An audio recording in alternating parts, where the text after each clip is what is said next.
السلام علیکم ورحمۃ اللہ وبرکاتہ۔ رمضان کا مہینہ چل رہا ہے، اسی سلسلے میں تھوڑی سی بات آپ سے کرنا چاہتا ہوں۔ آج کل بہت سے لوگ آگے پوچھتے ہیں اور یہ ایک عام رسم سی چل پڑ رہی ہے کہ لوگ کہتے ہیں کہ اللہ کے رسول نے فرمایا ہے کہ جب فجر کی اذان کا وقت ہو جائے اور آپ کے پاس کوئی پیالے میں کھانا پڑا ہو تو اس کو کھا لیا کریں، اس کو چھوڑا نہ کریں۔ بھائی یہ حدیث کہیں پر بھی اس طرح کی حدیث نہیں ہے۔ میں وضاحت کر دوں، بخاری شریف کی حدیث نمبر 617 ہے غالباً، اس میں اللہ تعالیٰ کے رسول نے فرمایا، اس کی وضاحت میں آپ کو واضح طور پر کر دوں کہ اس میں فرمایا اللہ تعالیٰ کے رسول نے، جب بلال حبشی رضی اللہ تعالیٰ عنہ اذان دیں تو آپ کھانا کھاتے رہو، لیکن جب عبداللہ ابن مکتوم رضی اللہ تعالیٰ عنہ اذان دیں تو کھانا بند کر دو۔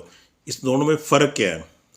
حضرت بلال حبشی رضی اللہ عنہ تہجد کی اذان دیا کرتے تھے، جبکہ عبداللہ ابن مکتوم رضی اللہ تعالیٰ عنہ فجر کی اذان دیا کرتے تھے۔ ان دونوں میں فرق ہے، اس لیے ہمیں علماء کرام سمجھانے میں بھی پوری بات نہیں بتاتے اور ہم سمجھنا بھی شاید نہیں چاہتے۔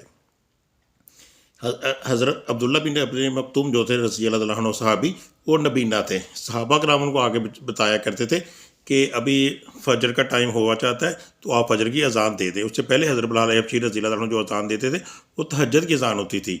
اگر خدا نہ اس طرح کوئی معاملہ ہوتا تو آج کل ہمارے جو بندے ہیں، نوجوان ہیں، انہوں تو اتنا بڑا پیالہ 10 کلو کا پیالہ اپنے سامنے رکھ لینا تھا کہ جی ختم ہوئے گا تو پھر ہماری سحری ختم ہوگی نا۔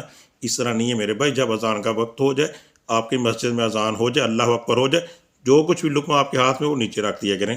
وما علینا الا البلاغ المبین۔